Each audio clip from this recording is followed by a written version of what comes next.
जय हिंद साथियों, exam success academy परिवार में आपका फिर से स्वागत है।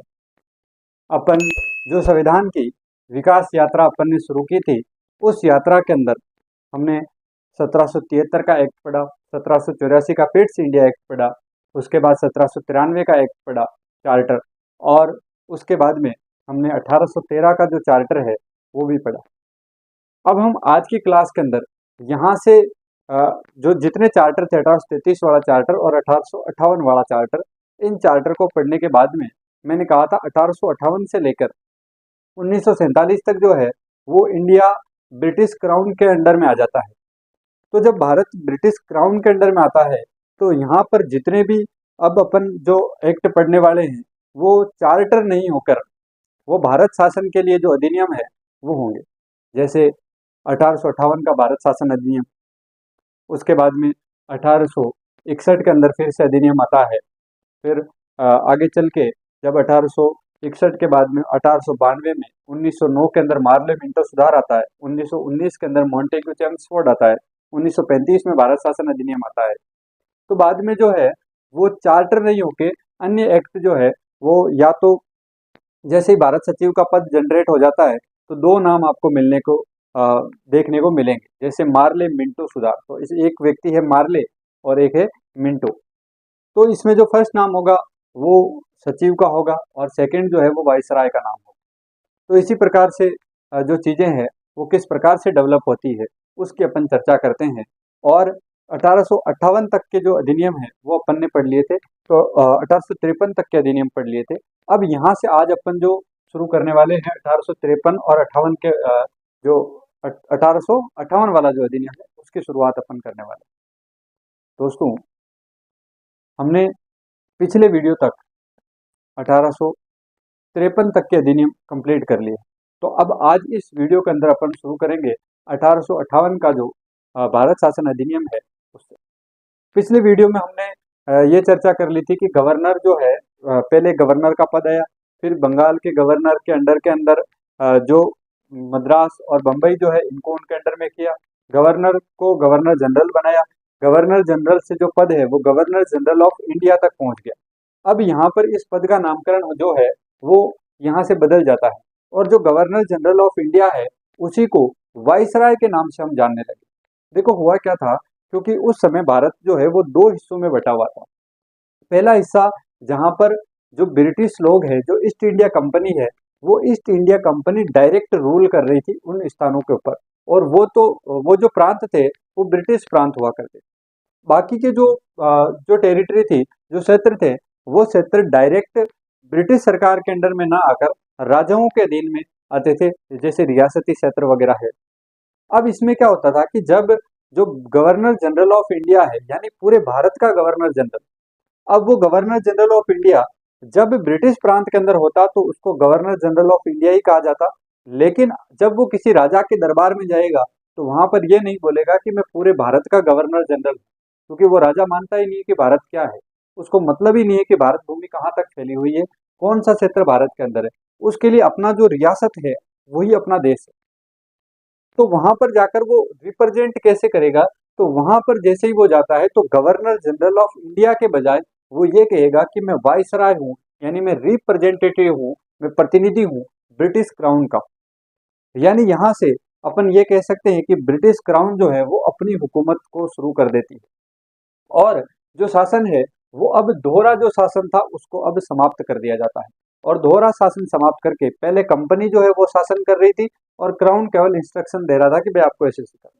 लेकिन अब उन्होंने कहा कि कंपनी वालों, तुमने बहुत व्यापार कर लिया, बहुत पैसे कमा लिए, अब तुम रुक जाओ। अब हम इंडिया के अंदर, क्योंकि ये विरोध हो रहा है, 1857 की क्रांति का जो बिगुल बजा था उसकी वजह से जो ब्रिटेन की संसद है वहां तक हंगामा हो गया था, और इसी को मद्देनजर रखते हुए 1858 के अंदर भारत शासन अधिनियम लाया गया, और इस अधिनियम के तहत कंपनी से सत्ता हाथ में डायरेक्ट क्राउन ने ले ली।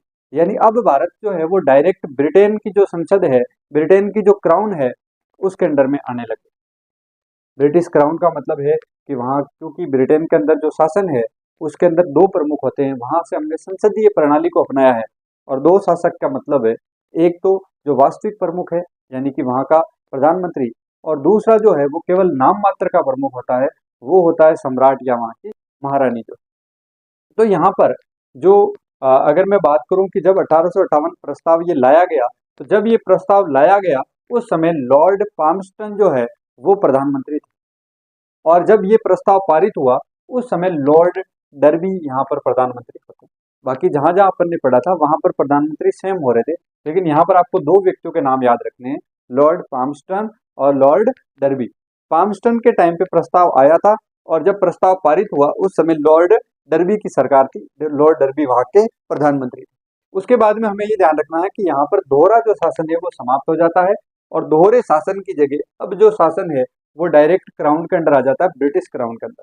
और ब्रिटिश क्राउन के अंदर आने का मतलब है कि अब जो गवर्नर जनरल ऑफ इंडिया है वो गवर्नर जनरल ऑफ इंडिया नहीं होगा, वो इसी क्राउन का क्या होगा, रिप्रेजेंटेटिव होगा, प्रतिनिधि होगा, वाइसराय होगा।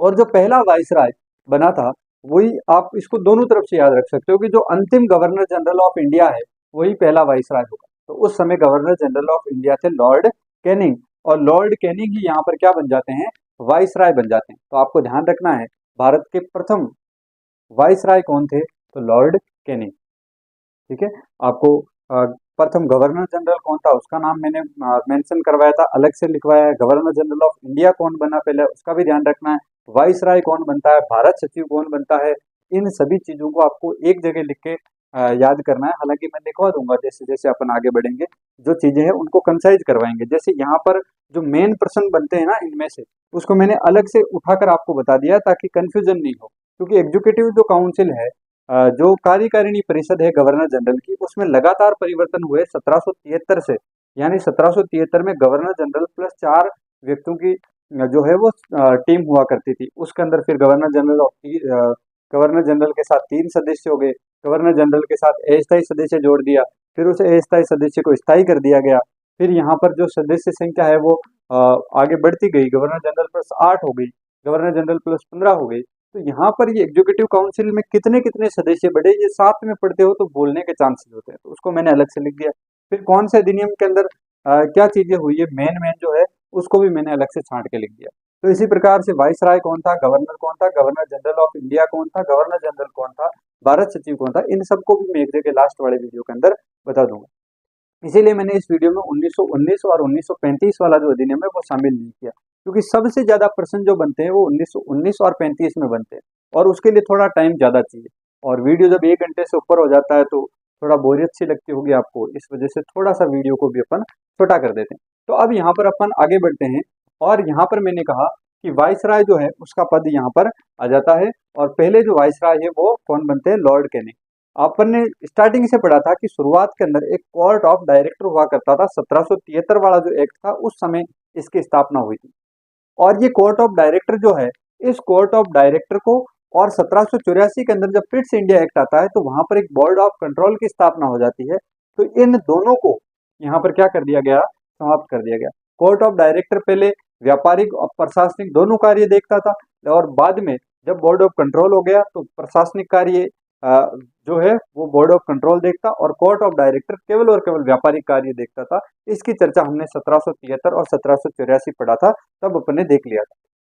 तो यहाँ पर क्या होता है कि बोर्ड ऑफ कंट्रोल और board of court of director, इन दोनों जो ये संस्थाएं हैं, इन दोनों संस्थाओं को समाप्त कर दिया गया, और इन दोनों की जगह पर एक भारत सचिव का पद जो है वो जनरेट हुआ। तो डायरेक्ट प्रश्न बनता है, भारत सचिव का पद कौन से एक्ट के अंदर आया था, कौन से अधिनियम के अंदर आया था, तो ध्यान रखना 1858 का भारत शासन जो अधिनियम है उसके अंदर भारत सचिव का पद आता है। अच्छा, भारत सचिव क्योंकि यहाँ पर 2 संस्थाएं थी, उन 2 संस्थाओं को समाप्त किया गया, तो क्या केवल भारत सचिव ये सारे कार्य कर सकता है, तो नहीं कर पाएगा। इसलिए भारत सचिव को सहायता प्रदान करने के लिए उसके अंडर में एक काउंसिल बनी गई, एक परिषद बनाई गई, जिसका नाम रखा गया भारत परिषद। तो आपको क्या याद रखना है, भारत सचिव का पद आया, भारत सचिव के पद के साथ में उसकी क्या आ गई, भारत परिषद आ गई। अब भारत परिषद का अध्यक्ष कौन होगा, ऑब्वियसली बात है उसकी हेल्प के लिए है तो उस वही होगा, यानी भारत सचिव होगा। तो भारत परिषद का अध्यक्ष भारत सचिव, और ये नया पद है। अब यहाँ पर ध्यान रखना है कि भारत परिषद के अंदर जो निर्णायक मत है वो देने का अधिकार किसको रखा गया, भारत सचिव को। यानी अगर बराबर की स्थिति आ जाती है कि ये वाले मतलब आधे आधे लोग हो गए कि इन्होंने 4 जनों ने कह दिया ये काम होगा, इन्होंने भी कह दिया ये काम होगा, अब क्या होगा, बैलेंस बन गया। अब जिस साइड में भारत सचिव का वोट एक्स्ट्रा आ गया वही साइड जीत जाएगी, यानी निर्णायक मत देने का इसको अधिकार प्रदान किया गया। इसके अलावा क्या केवल निर्णायक मत देगा? तो नहीं, निर्णायक मत के साथ साथ में इसको और भी क्या क्या पावर दी गई उसकी भी चर्चा कर लेते हैं। सबसे पहली बात ये हमें ध्यान रखना है कि यहाँ से प्रश्न बनता है कि भारत सचिव जो है वो बैठता कहाँ पर था, काम कहाँ करता था, क्योंकि भारत सचिव के साथ में उसकी परिषद है। तो ध्यान रखना, भारत सचिव ब्रिटेन की जो संसद है उस संसद के मंत्री परिषद का सदस्य हुआ करता था। इसका मतलब यह है कि ब्रिटेन के अंदर बैठकर ये भारत का प्रशासन संभालता था। अब सोचने वाली बात यहाँ से, बैठता कहाँ पे था? ब्रिटेन के अंदर। प्रशासन कहाँ संभालता है? भारत के अंदर। इसकी भारत सचिव भारत परिषद भी है, नाम भी भारत सचिव है, लेकिन बैठता कहाँ है? ब्रिटेन के अंदर। अब यहाँ पर क्या हुआ कि यहाँ पर ये कहा गया कि भारत सचिव को जो पैसे मिलेंगे, जो पेमेंट होगा, जो वेतन दिया जाएगा, वो वेतन भारत सरकार या भारत के कोष से दिया जाएगा, क्योंकि उस समय भारत के अंदर सरकार किसकी हुआ करती थी? पूरा भारत तो कंप्लीट था नहीं, केवल ब्रिटिश प्रांत थे और राजाओं से संधियां हो रखी थी। तो यहाँ पर ये हुआ कि भारतीय जो कोष है वहां से इसको पेमेंट किया जाएगा। तो भारतीय कोष से पेमेंट दिया जाता है। ये भी प्रश्न ध्यान रखना है कि भारत सचिव जो ब्रिटेन का मंत्री परिषद का सदस्य था, उसको वेतन भारतीय कोष से दिया जाता था। प्रश्न कैसे आएगा? भारत सचिव के बारे में 1858 के भारत सचिव के बारे में कौन कौन से कथन सत्य है या असत्य है, वहां पर प्रश्न पूछा जाएगा। उसके अंदर सबसे पहला ये दिया जाएगा कि भारत सचिव की सहायता के लिए एक भारत परिषद होगी, बिल्कुल सही बात है। उसके वेतन और भत्ते जो है वो भारतीय कोष से दिए जाएंगे। उसके बाद में अगला आ जाएगा कि यहाँ पर ब्रिटेन की मंत्री परिषद का सदस्य हुआ करता था। अब यहाँ पर आकर मामला फंस जाएगा, क्योंकि यहाँ पर सोचेंगे कि अगर ब्रिटेन की मंत्री परिषद का सदस्य है तो वेतन ब्रिटेन से मिलता होगा, लेकिन नहीं, यहाँ पर सदस्य तो ब्रिटेन की मंत्री परिषद का है, लेकिन पैसे कहाँ से उठाता है? भारत से उठाता है। ये बात हमको विशेष तौर से ध्यान रखना। इसके अलावा हमें पहला जो व्यक्ति होता है उसका हमेशा नाम ध्यान रखना। जैसे यहाँ पर पहला वाइसराय कैनिंग था, उसी प्रकार यहाँ पर पहला जो सचिव है वो है विलियम हरे। ठीक है, यानी यहाँ आते आते हम पूरी तरीके से हार गए कि भाई यार तुम काम वहां बैठ के कर रहे हो और पैसे कहाँ से ले रहे हो? भारत से ले रहे हो। तो विलियम हरे, ये जो विलियम हरे है ये भारत के प्रथम सचिव उस समय भारत सचिव बने थे। इसके अलावा क्या हुआ? इसके अलावा ये ध्यान रखना है कि भारत सचिव के अंदर टोटल सदस्य कितने हुए? तो भारत सचिव के अंदर टोटल 15 सदस्य हुए थे, यानी कि 15 सदस्यों की एक निकाय थी। इन 15 सदस्यों के अंदर ये होगा कि 8 सदस्य जो है वो 8 सदस्य डायरेक्ट क्राउन जो है वो वहां पर नॉमिनेट करेगी, उसको मनोनीत करेगी। तो 8 सदस्य कहाँ से आएंगे? क्राउन से। उसके अलावा जो बाकी के 7 सदस्य है वो कंपनी के ही जो पूर्व के अंदर निदेशक थे, जो डायरेक्टर थे, उनमें से 7 सदस्यों को यहाँ पर नियुक्ति दी जाएगी। तो 8 सदस्य कहाँ से आएंगे? क्राउन से। 7 सदस्य कंपनी के पूर्व निदेशक जो है उनको बनाया जाएगा। अब बातें आपको समझ में आ गई। सबसे पहले बात क्या ध्यान रखना है? दोहरा शासन समाप्त कर दिया गया।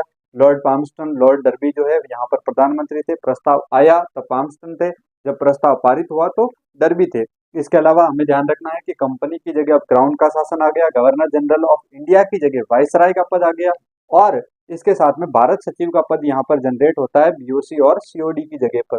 भारत सचिव की सहायता के लिए भारत परिषद के अंदर सदस्य कितने? 15। 8 सदस्य क्राउन से और 7 सदस्य पूर्व निदेशक जो थे। भारत सचिव जो है वो ब्रिटिश जो मंत्री परिषद है उसका सदस्य होता था, लेकिन पैसे कहाँ से उठाता था? भारत से, और उसको निर्णायक मत देने का अधिकार था। बोलो, कोई समस्या नहीं होनी चाहिए मेरे हिसाब से। तो ये बातें यहाँ पर जो अपन ने 1858 के अंदर पढ़ी। अब अगले एक्ट की तरफ अपन चलते हैं। एक एक्ट से दूसरा एक्ट जो है वो लिंक करना है, इसीलिए मैंने इसको इस तरीके से लिखा। आपने बहुत बार ये टॉपिक पढ़ा होगा, लेकिन हर बार यहाँ से चीजें जब भी प्रश्न आता है तो भूल जाते हैं चीजें। उसका रीजन है हम कंपेयर नहीं करते हैं। यहाँ पर मैंने कंपेरिजन करवा दिया है एक साथ में। पिछले वाले वीडियो में भी मैंने छोटा कर दिया था, और ये दिखने में शॉर्ट नोट्स है, लेकिन ये मैटर बहुत ज्यादा। अगर आपको मैं सारी लाइन एक एक करके लिखवाऊं तो ये लाइनें बहुत ज्यादा होगी, इसलिए मैंने इसको शॉर्ट वे में लिखवाया है। आप आधे घंटे के अंदर कंप्लीट रिवाइज कर सकते हो, और 2 बार अगर रिवाइज कर लिया तो इसको भूलोगे भी नहीं। तो यहाँ से अपन आगे बढ़ते हैं।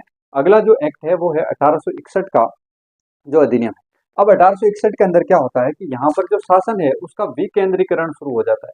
शासन का क्या होता है? विकेंद्रीकरण। अब देखो, 2 चीजें होती है। एक तो होता है केंद्रीकरण, यानी सेंट्रलाइजेशन। सारी जो फोर्स है वो एक जगह पर आके टिक जाती है, यानी सारी पावर जो है वो केंद्र के अंदर होगी, एक ही जगह पर होगी। लेकिन यहाँ पर जो पावर है उसका विकेंद्रीकरण होता है, उस पावर का बंटवारा होता है। यानी यहाँ पर ये ध्यान रखना है कि शासन का क्या होता है? विकेंद्रीकरण।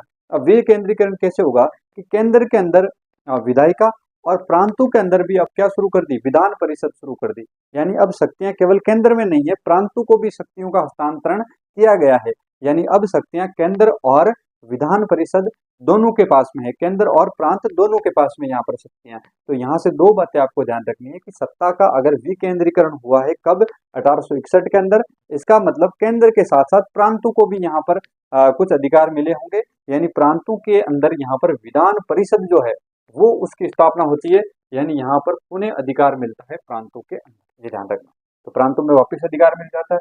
और यहाँ पर गवर्नर जनरल की जो एग्जीक्यूटिव काउंसिल थी, जो कार्यकारिणी थी, उस कार्यकारिणी के अंदर क्या किया गया, उस कार्यकारिणी के अंदर गवर्नर जनरल के साथ में 4 सदस्य रखे गए। यानी गवर्नर जनरल और उसके अलावा 4 सदस्य यहाँ से पहले से चलते आ रहे थे। उसके अंदर एक जो सदस्य है वो यहाँ पर ऐड किया जाता है, एक सदस्य जोड़ा जाता है। ये बात आपको विशेष ध्यान रखना। तो यहाँ तक गवर्नर जनरल +4 था, अपन ने जब 1853 पढ़ा था, इसके अंदर कोई चेंजेस किया नहीं। यहाँ पर वो चौथे सदस्य के साथ में एक और सदस्य ऐड कर दिया जाता है। 1853 वाले से पहले हम पर ने पढ़ा था कि एक अस्थायी विधि सदस्य ऐड किया गया था। फिर 1853 वाले एक्ट में उस विधि सदस्य को क्या किया, उस विधि सदस्य को स्थायी कर दिया। तो वहां पर 4 हो गए। और अब यहाँ पर गवर्नर जनरल के साथ में क्या कर दिया गया, एक सदस्य और ऐड कर दिया गया। तो 4 और 1 कितने हो गए, 5। आपको चिंता करने की जरूरत नहीं है, मैंने लास्ट में वापस इसको बता दिया है कि किस तरीके से क्या क्या चीजें होती है। ठीक है, तो यहाँ पर गवर्नर जनरल के साथ कितने सदस्य हो गए, 5 सदस्य। अब यहाँ पर एक नियम और एक्स्ट्रा हुआ, और यहाँ से ये इंपॉर्टेंट चीज हो जाती है कि गवर्नर जनरल के साथ में जो 5 सदस्य है, इन 5 सदस्यों में से सरकार ने अब यहाँ पर कह दिया कि भाई एक काम करो, 3 सदस्य तुम अपने रख लो, या 3 सदस्य गैर सरकारी रख लो। गैर सरकारी कौन होंगे, जो भारतीय है। यानी 3 गैर सरकारी सदस्यों को यहाँ पर पहली बार मौका दिया गया। और पहली बार जो 3 गैर सरकारी बने थे वो कौन कौन से थे, एक तो थे बनारस के राजा। बनारस के राजा कौन थे, देवनारायण सिंह। एक नरेंद्र सिंह थे पटियाला के महाराजा, और तीसरे थे सर दिनकर राव। तो तीनों व्यक्तियों के आपको नाम विशेष तौर से ध्यान रखना है, कौन कौन से, बनारस के राजा देवनारायण सिंह, पटियाला के महाराजा नरेंद्र सिंह, और सर दिनकर राव। ये तीनों व्यक्तियों को पहली बार यहाँ पर एग्जीक्यूटिव काउंसिल के अंदर, यानी कार्यकारिणी के अंदर जो है उसमें स्थान मिला, या उनको सदस्य बनाया गया। इसके अलावा हमें ध्यान रखना है कि पहली बार यहाँ पर बजट जो है उसका प्रावधान आता है। पहली बार बजट यहाँ पर लाया गया, और बजट का मतलब है कि शिक्षा पर इतना खर्च करेंगे, स्वास्थ्य पे इतना करेंगे। यानी पहली बार भारतीयों के लिए उन्होंने खर्चा करना शुरू किया है कि भाई तुम्हारे स्वास्थ्य और शिक्षा, इन सब का भी हम ध्यान रखेंगे।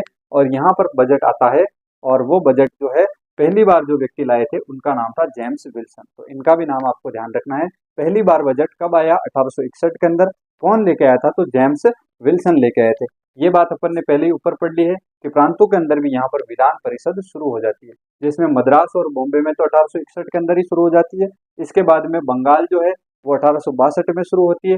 जो नॉर्थ वेस्ट प्रांत है, यानी उत्तर पश्चिमी जो प्रांत है, उन उत्तर पश्चिमी प्रांत में 1886 के अंदर होती है, और पंजाब में 1897 के अंदर शुरू हो जाती है। तो आपको इनका ज्यादा नहीं तो कम से कम ये बात आपको ध्यान रखना है कि प्रांतों में विधान परिषद की शुरुआत हुई, और सबसे पहले मद्रास और बॉम्बे के अंदर शुरू हुई। अगर ये भी याद रख लेते हो, इसके बाद में तो 3 चीजें याद रखनी, केवल बंगाल, उत्तर पश्चिमी प्रांत और पंजाब। अगर इसकी डेट याद होती है तो ठीक है, नहीं होती है तो भी आप जो है इस एक्ट के हिसाब से आप इसको याद रख सकते हो। और जहां तक हो सकता है क्वेश्चन इतना ज़्यादा डीप तो नहीं पूछ देगा, लेकिन फिर भी क्योंकि पैटर्न आज का बदला है, तो इस हिसाब से हमें प्रयास करना चाहिए कि बंगाल, उत्तर पश्चिम प्रांत और पंजाब की डेट भी याद हो जाए। हालांकि ज़्यादा टफ चीज़ नहीं है, 61 के अंदर ये हुआ ही था।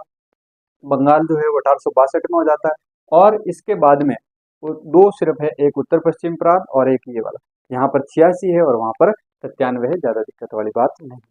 अब इसके अलावा हमें क्या ध्यान रखना है, यहाँ पर गवर्नर जनरल को थोड़ी और पावर दी गई। अब गवर्नर जनरल को क्या पावर दी कि जो गवर्नर जनरल है उसको कहा कि भाई तू अध्यादेश जारी कर सकता। हमने इंडियन पॉलिटी जब पहले पढ़ी थी तब मैंने विस्तार से बताया था कि अध्यादेश क्या होता है। अध्यादेश एक ऐसा पावर है जब गवर्नर जनरल वहां पर नहीं है, सत्ता सरकार जो है वहां पर जो प्रांतों में विधान परिषद है, केंद्र में जो विधायिका है वो सत्र में नहीं हो, उस टाइम भी गवर्नर जनरल बिना उनकी परमिशन के डायरेक्ट जो आदेश जारी कर देता है, जो कानून बना देता है, उस कानून को क्या बोलते हैं, अध्यादेश बोलते हैं। तो यहाँ पर डायरेक्ट कानून बनाने का अधिकार किसको दे दिया गया, गवर्नर जनरल को दे दिया। इसके अलावा हम बात करें तो गवर्नर जनरल को कहा कि भाई केवल अध्यादेश नहीं है, किसी को बताना मत, तो वीटो कर सकता है, ध्यान रख लेना, कभी भी तेरे जरूरत पड़े बोल देना मेरे को वीटो का अधिकार, तो अध्यादेश जारी कर सकता है, वीटो का पावर। इसके अलावा जो सीमाएं हैं, जो प्रांत है उनकी सीमाएं जो है वो भी अब गवर्नर जनरल के अंडर में, उसको कम करना बढ़ाना ये सब भी इसके अंडर में था। इसके अलावा गवर्नर जनरल को जो महकमे हैं उनके अंदर नियुक्तियों का भी अधिकार प्रदान किया गया। सबसे इंपॉर्टेंट बात यहाँ पर ध्यान रखने वाली इस एक्ट के अंदर कि 1859 के अंदर लॉर्ड कैनिंग जो है, इस लॉर्ड कैनिंग ने पहली बार विभागीय व्यवस्था जो है उसकी शुरुआत की। ध्यान रखना है, विभागीय व्यवस्था की शुरुआत कब से हुई है? 1859 में इन्होंने शुरू की थी और 1861 के अंदर इसी एक्ट के तहत इसको मान्यता प्रदान की। इसलिए हम इसको किस में पढ़ेंगे? 1861 वाले में। तो ध्यान रखना, एक्ट तो 2 साल पहले आ गया था, लेकिन मान्यता इसके साथ में मिली है इसको। तो विभागीय व्यवस्था की शुरुआत जो है वो यहाँ, यानी मंत्रिमंडल में सबको विभागों का बंटवारा कर दिया गया कि भाई वित्त तेरा है, स्वास्थ्य तेरा है, ठीक है, शिक्षा तेरा है, रेल मंत्रालय इसका। तो हर चीज जो है उसके लिए विभाग जो है उनका बंटवारा पहली बार यहाँ हुआ, विभागीय व्यवस्था यहाँ से शुरू होती है। इसके बाद अपन आगे बढ़ते हैं 1892 के अंदर। मेरे हिसाब से यहाँ समस्या नहीं होगी, सीधी सी बातें 2-4 है जो याद रखनी है। सत्ता का विकेंद्रीकरण हुआ, केंद्र के साथ साथ प्रांतों में विधान परिषद की शुरुआत हो गई। गवर्नर जनरल के साथ 4 सदस्य थे, वहां पर 1 सदस्य और ऐड करके 5 कर दिए। 3 गैर सरकारी सदस्य पहली बार यहाँ पर नियुक्त किए गए, उनमें जो बनारस के राजा है देवनारायण सिंह, उसके बाद में जो अपने पटियाला है वहां के महाराजा नरेंद्र सिंह और सर दिनकर राव जो है, ये 3 गैर सरकारी सदस्य थे। पहली बार बजट आया था 1861 में, और बजट लाने वाले व्यक्ति जो थे वो थे जेम्स विल्सन। 1859 के अंदर विभागीय व्यवस्था की शुरुआत होती है। विभागीय व्यवस्था शुरू की गई थी लॉर्ड कैनिंग के द्वारा, और इसको मान्यता प्राप्त जो प्रदान की गई थी वो थी 1861 के अंदर। अब यहाँ से अपन शुरू करते हैं अगला एक्ट, वो है 1892 का। अब 1892 वाले एक्ट में क्या है? सबसे पहली बात यह है कि केंद्रीय जो विधायिका है उसका यहाँ पर विस्तार किया गया। मैंने आपको बताया था कि केंद्र के अंदर विधायिका और राज्यों के अंदर जो है विधान परिषद थी प्रांतों के अंदर। तो यहाँ पर हमें ये ध्यान रखना है कि केंद्र में जो विधायिका है उसका विस्तार कर दिया। विस्तार करके यहाँ पर जो सदस्य संख्या है उसको 10 से 16 कर दिया।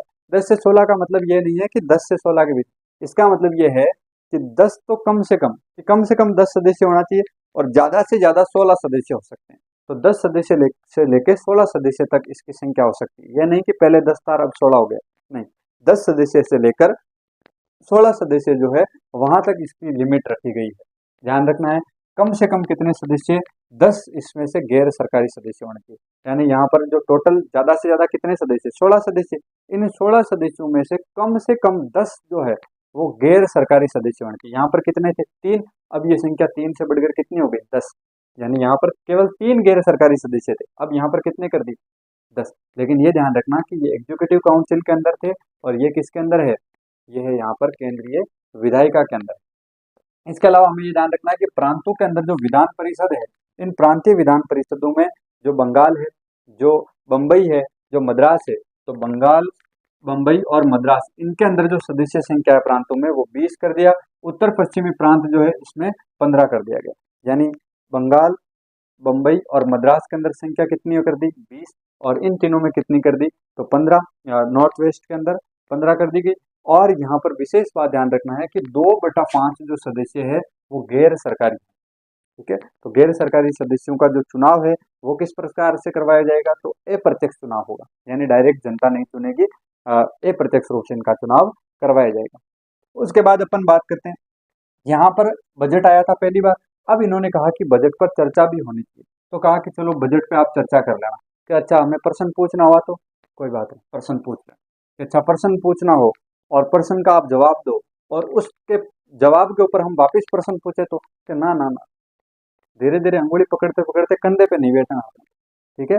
आपको बोलते हैं चर्चा कर लो, कोई बात नहीं, आप आराम से बैठ के चर्चा कर लो, आपको बढ़िया लग रहा है नहीं लग रहा है आप सब बता दो, कोई दिक्कत नहीं।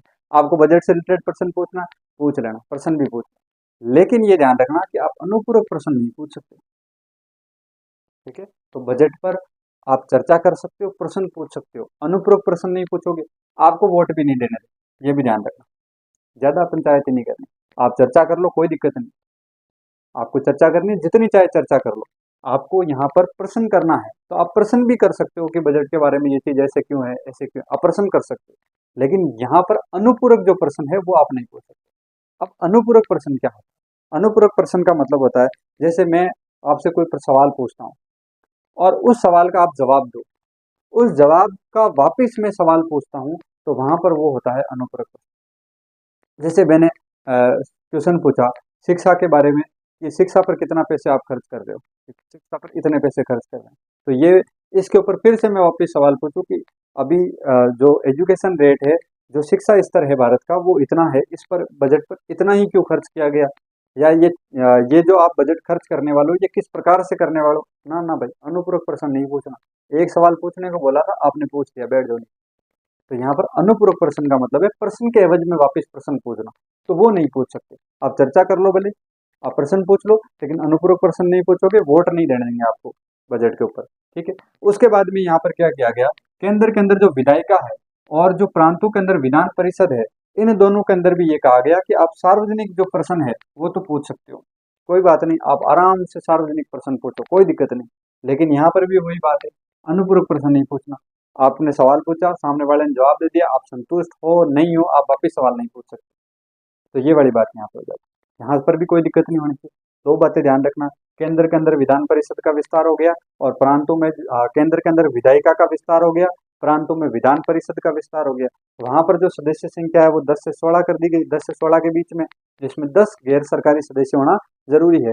प्रांतों के अंदर जो विधान परिषद है उसके अंदर बंगाल, बम्बई और मद्रास के अंदर 20 सदस्य, उत्तर पश्चिमी जो प्रांत है उसके अंदर 15 सदस्य कर दिए गए। उसके अलावा जो अपना बजट है उस बजट के ऊपर आप चर्चा कर लो, प्रश्न पूछ लो, अनुपूरक प्रश्न नहीं पूछना, वोट नहीं देना। सार्वजनिक मंच पर आपको कोई बात कहनी है, सार्वजनिक मंच पर प्रश्न करना आपको कर सकते हो, कोई दिक्कत नहीं, अनुपूरक प्रश्न नहीं पूछना है। तो ये बातें बस आपको ध्यान रखना है, ठीक है। इसके बाद में अब 1892 के अंदर क्या हुआ है उसको मैं यहाँ पर कंसाइज कर दिया मैंने फिर से। केंद्र के अंदर विधायिका थी, प्रांतों के अंदर विधान परिषद, ठीक है, दोनों, क्योंकि अपन ने पढ़ा था कि यहाँ पर अब विकेंद्रीकरण हो गया सत्ता का। तो केंद्र के अंदर विधायिका, प्रांतों में विधान परिषद। जो विधायिका है उसके अंदर 10 से लेकर 16 सदस्य के बीच में संख्या होनी चाहिए विधायिका के अंदर, जिसमें कम से कम 10 सदस्य कैसे होने चाहिए, गैर सरकारी होने चाहिए। उसके बाद में प्रांतों में विधान परिषद, बंगाल, बम्बई, मद्रास 20 सदस्य, उत्तर पश्चिमी प्रांत के अंदर 15 सदस्य, जिसमें से 2/5 जो है वो गैर सरकारी सदस्य होने आवश्यक। ये हो गया 1892 के। मेरे हिसाब से इसमें की भी कोई ज़्यादा बड़ी बातें नहीं। जब लिखने को बैठते हैं तब बहुत सारी चीज़ें होती हैं, लेकिन जब आप याद करते हो ना तो मैटर बहुत छोटा हो उतना ही ज़्यादा याद होता है। अभी इसका मतलब ये नहीं है कि ये मैटर बहुत कम है। ये सारा जो मैटर है जो मैंने अभी तक कंप्लीट करवाया, इससे आप लगभग लगभग 30-40 पेज का मैटर लिख सकते हो। लेकिन यहाँ पर मैंने उसको इतना छोटा करके लिखा है, मैटर पूरा है, लेकिन याद कैसे कर सकते हैं अपन चीज़ों को छोटा करके। आपके पास जैसे जैसे आप रिवाइज करते जाओ आपके पास चीज़ें कम होनी चाहिए, तो जैसे जैसे कम चीज़ें होगी रिवाइज करने में इजीली आसानी हो, क्योंकि चीज़ें सामने होने लग जाएगी। अब अगर आप अलग अलग एक एक को पढ़ो, 1858 वाला पढ़ के 1909 तक पहुंचो, फिर सोचना एक बार 1858 में क्या पढ़ा था, भूल जाओगे। लेकिन जब आप इस प्रकार से पढ़ोगे तो यहाँ पर दिक्कत नहीं आएगी। अब यहाँ पर अपन बात करते हैं 1909 वाला जो मार्ले मिंटो सुधार है उसकी। यहाँ पर ध्यान रखना है, मैंने बताया था मार्ले मिंटो सुधार, दो नाम आते हैं, एक सचिव हो जाएगा और दूसरा जो है वो एक प्रधानमंत्री हो जाएगा, दूसरा सचिव हो जाएगा। तो पहला जो व्यक्ति होगा वो कौन होगा, प्रधानमंत्री ब्रिटेन के अंदर, और दूसरा यहाँ पर कौन होगा, सचिव होगा। शायद पहले मैंने सचिव और वाइसराय तो नहीं बोला होगा मेरे हिसाब से, लेकिन अगर बोला हो तो ध्यान रख लेना। यहाँ पर क्या होगा, प्रधानमंत्री और सचिव। अब यहाँ पर ध्यान रखना है कि केंद्रीय विधायिका के अंदर पहली सीटें कितनी रखी गई थी, 10 से लेकर 16 सीटें रखी जानी चाहिए। ये अपन ने पढ़ लिया था, इससे जस्ट पहले वाला एक्ट यानी 1892 वाले। यहाँ पर ये कह दिया गया कि भाई अब आपको सीटें जो है वो 60 कर लो, कोई दिक्कत नहीं, आप आराम से अपने आदमियों को लाओ। तो 60 सीटें लेके आप विधायिका के अंदर पहुंचे। उसके बाद प्रांतों में, कि प्रांतों में भी आप बंगाल, बम्बई और मद्रास के अंदर तो 50 सीटें आप ज़्यादा से ज़्यादा रख सकते हो, 50 सीटें। छोटे प्रांत है कि चलो तुम भी चिंता मत करो, 30 सीटें तुम भी रख सकते हो। तो छोटे प्रांतों में 30, बंगाल, बम्बई और मद्रास जो है वहाँ पर 50 सीटें। उसके बाद में यहाँ कहा कि चलो कोई बात नहीं, वहां पे तो मैं मना किया था ना अनुपूरक प्रश्न नहीं पूछना, यहाँ पूछ लेना, हम आपको पूरी छूट दे रहे हैं। अनुपूरक प्रश्न पूछ लो, अनुपूरक प्रश्न क्या कर लोगे, पूछ के पूछ लेना। तो यहाँ पर अनुपूरक प्रश्न पूछने की छूट दी गई, कौन से एक्ट के अंदर, 1909 का मार्ले मिंटो सुधार। लेकिन यहाँ पर विशेष तौर से जो ध्यान रखने वाली बात है कि 1909 वाला एक्ट क्या इस अनुपूरक प्रश्न के लिए याद रखा जाना चाहिए, नहीं। 1909 वाला एक्ट जो है वो सांप्रदायिक रूप से पहली बार जो है वो लोगों को बांटने का प्रयास किया गया था अंग्रेजों के अंदर। जो फूट डालो राज करो वाली नीति थी वो यहाँ पर काम करना शुरू करने की प्रयास करवाया गया था। और यहाँ से फूट जो है वो काफी बड़ी मात्रा में पड़ना शुरू हो गई, क्योंकि यहाँ पर पृथक निर्वाचन जो है उसकी शुरुआत की गई। यानी मुस्लिम को हिंदू और मुस्लिमों को आपस में लड़ाने के लिए, बांटने के लिए यहाँ पर मुस्लिमों के लिए पृथक निर्वाचन की व्यवस्था कर दी गई। तो यहाँ पर ये बात आपको ध्यान रखना है। फिर अपन बात कर लेते हैं एक बार, अनुपूरक प्रश्न पूछने की छूट दे दी। इन्होंने कहा आप चर्चा कर लेना कोई दिक्कत नहीं, मतदान करना हो कर लेना कोई दिक्कत नहीं, अनुपूरक प्रश्न पूछना हो पूछ लेना। अब यहाँ पर देखो वोटिंग का भी राइट दे दिया, आपको बहस करनी है उस पर आप बहस कर लो, वोटिंग करनी है वोटिंग कर लो, प्रश्न पूछना प्रश्न पूछ लो, अनुपूरक प्रश्न पूछना अनुपूरक प्रश्न पूछ लो। लेकिन बजट पे नहीं पूछना, बजट पे नहीं पूछना देंगे। आप नॉर्मल विधायक हो, किसी पे नॉर्मल विधेयक हो, नॉर्मल कोई कानून हो, उसके ऊपर आप चर्चा करो, आप बहस करो, आप वोटिंग करो, आप प्रश्न पूछो, अनुपूरक प्रश्न पूछो, कोई समस्या नहीं। लेकिन बजट पे नहीं पूछने देंगे। बजट पे आप अब भी मतदान नहीं कर सकते, अनुपूरक प्रश्न नहीं पूछ सकते। चर्चा करना हो कर लो, प्रश्न पूछना है पूछ लो, लेकिन अनुपूरक प्रश्न नहीं पूछोगे और वोटिंग नहीं करोगे। ये दोनों राइट यहाँ तक भी नहीं मिलते। इसके बाद में पहली बार, ये सबसे इंपॉर्टेंट चीज है इसके अंदर 1909 वाले में, इसको याद ही इसीलिए रखा जाता है क्योंकि यहाँ पर पहली बार सांप्रदायिक जो है उस आधार पर निर्वाचन दिया गया, यानी कि यहाँ पर पृथक निर्वाचन की व्यवस्था की गई। तो यहाँ पर सांप्रदायिक निर्वाचन मंडल जो है पहली बार किसके लिए लाया गया, मुस्लिम के लिए। इसके बाद 1919 वाला जब एक्ट आता है तो सिख ईसाई इनके लिए भी पृथक निर्वाचन की व्यवस्था कर दी गई। तो यहाँ पर जो पहली बार रखा गया वो था मुस्लिम के लिए। तो ध्यान रखना है कि सांप्रदायिक निर्वाचन रखा गया 1909 के अंदर, इनके लिए तो माइनॉरिटी अल्पसंख्यक यानी कि मुस्लिम संप्रदाय के लिए। तो उसके अलावा यहाँ पर यह भी ध्यान रखना है कि इसके जनक कौन थे, तो लॉर्ड मिंटो जो है वो सांप्रदायिक निर्वाचन के जनक माने जाते हैं। प्रश्न बहुत बार पूछा गया है सांप्रदायिक निर्वाचन के जनक कौन है, तो वहां पर मार्ले मिंटो, साथ में ऑप्शन भी दे देना, तब भी ध्यान रख लेना, साथ में नहीं करना है। जनक कौन माने जाते हैं, लॉर्ड मिंटो माने जाते हैं। एक का नाम मार्ले मिंटो है, वो क्यों है वो भी मैंने बता दिया। अब इसके बाद में पहली बार यहाँ पर संसदीय जो प्रणाली है उसका पहला अनुभव था, यानी पहली बार यहाँ पर हमें पता चला कि संसद कैसे होती है, संसदीय प्रणाली कैसी होती है। उसका पहला जो अनुभव है वो यहाँ पर होता है। किस प्रकार से, यहाँ पर दो तरीके से चीजें बढ़ जाती है। एक जो भारत परिषद अपन ने देखा था, इस भारत सचिव के अंडर में भारत परिषद थी जिसमें 15 सदस्य थे, ठीक है, वो चल रही थी। दूसरी तरफ चल रही है एग्जीक्यूटिव काउंसिल, और यहाँ पर एग्जीक्यूटिव काउंसिल भी चल रही है। यानी अब दोनों साइड के अंदर हमें जो है दोहरा शासन चल ही रहा, एक तो एग्जीक्यूटिव काउंसिल चल रही है और दूसरी तरफ भारत परिषद चल रहा है। लेकिन हमें पहली बार अनुभव इसलिए हुआ क्योंकि भारत सचिव के अंदर जो ये 15 सदस्य है, इन 15 सदस्यों में से 2 सदस्य पहली बार भारतीय रखे गए। पहले, इससे पहले नहीं थे कोई भी सदस्य भारतीय। अब आप कहोगे सर आपने 3 नाम बताए, वो किस में था, वो नाम यहाँ पर जो मैंने बताए थे वो थे एग्जीक्यूटिव काउंसिल के अंदर। लेकिन यहाँ पर जो है वो पहली बार किसके अंदर रखा गया, भारत परिषद के अंदर, और ये गैर सरकारी सदस्य थे। अब वहां पर जो ये सदस्य बनेंगे ये सरकारी सदस्य बनेंगे। तो ये बात ध्यान रखना, 2 सदस्य यहाँ पर रखे गए, एक तो केसी गुप्ता और दूसरे थे SH बिलग्राम। तो याद रह जाएगा, यहाँ पर भारत परिषद सचिव प्लस 15 थे, उसमें 2 सदस्य और ऐड हुए। कौन कौन से, केसी गुप्ता साहब और दूसरे थे SH बिलग्राम। उसके बाद में जो एग्जीक्यूटिव काउंसिल के गवर्नर जनरल प्लस 5 है, इसके अंदर भी एक भारतीय ऐड किया गया और वो थे सत्येंद्र सिन्हा। तो ध्यान रखना, पहला भारतीय जिसको एग्जीक्यूटिव काउंसिल के अंदर ऐड किया गया सरकारी सदस्य में, तो वो कौन है, गवर्नर जनरल के साथ में सत्येंद्र सिन्हा। और यहाँ पर जो है वो आपको ध्यान रखना है कि यहाँ पर 3 गैर सरकारी सदस्यों को ऐड किया गया और वो 3 गैर सरकारी सदस्य है, यहाँ पर वो गैर सरकारी। तो ये तीनों एक्ट, चारों एक्ट अपन ने आज पढ़ लिए अच्छे प्रकार से। आप एक बार क्लास को वापस देख लेना, उसके बाद स्क्रीनशॉट लेना इसको, और एक रफ पेपर पे इसको कॉपी को थोड़ा वर्टिकली रखना और पूरा का पूरा एक बार इसको छाप देना। आपके दिमाग में अच्छे से इसकी इमेज बन जाएगी, आप नहीं बोलोगे। अब इसमें जो मेन प्रश्न पूछा जाता है ना, उन प्रश्नों को मैं एक बार आपको कंसाइज करवा के बता देता हूँ ताकि कंफ्यूजन नहीं। सबसे पहले आपको ध्यान रखना है कि 1853 के अंदर जो एक्ट आया उसके अंदर कार्यपालिका और विधायिका के अंदर, यानी यहाँ पर इसका विभाजन हुआ और 2 चीजें यहाँ पर आई, एक कार्यपालिका और एक विधायिका। यानी पहली बार यहाँ पर बंटवारा हुआ है कार्यपालिका और विधायिका के रूप में। तो विधायिका का पहली बार बंटवारा हो गया, विधायिका और कार्यपालिका दोनों अलग अलग बनी। उसके बाद में यहाँ पर क्या हुआ, केंद्र के अंदर तो विधायिका काम कर रही थी और प्रांतों के अंदर विधान परिषद, यानी यहाँ पर जो है वो विकेंद्रीकरण हो गया सत्ता का, और सत्ता के विकेंद्रीकरण के साथ में विधान परिषद भी बनने लगे। किसमें? प्रांतों के अंदर। केंद्र में तो विधायिका चल रही थी, लेकिन प्रांतों में विधायक परिषद जो है उसकी स्थापना है। तो आपको प्रश्न पूछे कार्यपालिका और विधायिका में विभाजन या विधायिका के अंदर विभाजन जो है वो कब हुआ? 53 वाले में। उसके बाद में अगर पूछे कि प्रांतों को किसमें ऐड किया गया या प्रांतों में विधान परिषद की स्थापना, 61 वाले के अंदर। इसके बाद में यहाँ पर 1892 वाला जो है, यहाँ पर केंद्रीय जो विधायिका उसके अंदर सदस्य संख्या 10 से 16 कर दी गई, और जो प्रांतों में है वहां पर बंगाल, बिहार, बंगाल, बंबई और मद्रास, इनके अंदर 20 कर दिया, और उत्तर पश्चिमी जो प्रांत है उसके अंदर 15 सदस्य रखे गए। उसके बाद अगर अपन आगे बात करें तो 1909 वाला जो एक्ट है, यहाँ पर 60 सीटें कर दी गई केंद्र में, और प्रांतों के अंदर कर दी गई 50 सीटें। तो डायरेक्ट प्रश्न पूछे यहाँ से सीधा सीधा आपको ध्यान रखना है। अगर पूछे विभाजन तो ये वाला एक्ट है 1853। अगर पूछे विधान परिषद की स्थापना तो 1861 वाला एक्ट। अगर पूछे प्रांतों के अंदर विधान परिषद और केंद्र के अंदर विधायिका, उसमें सदस्यों की वृद्धि की गई, कितने कितने इतने। उसके बाद 60 और 50 सीटें यहाँ पर रखी गई। तो एक तो सीधा ये सवाल। एक एग्जीक्यूटिव काउंसिल को लेकर समस्या है, क्योंकि 1773 से शुरू हुआ, 1909 तक पहुंच गए, हर बार कुछ ना कुछ परिवर्तन हो रहा है, और जब तक ये हटेगी नहीं तब तक इसको पढ़ना पड़ेगा। तो यहाँ पर एक बार इसकी भी चर्चा करना है।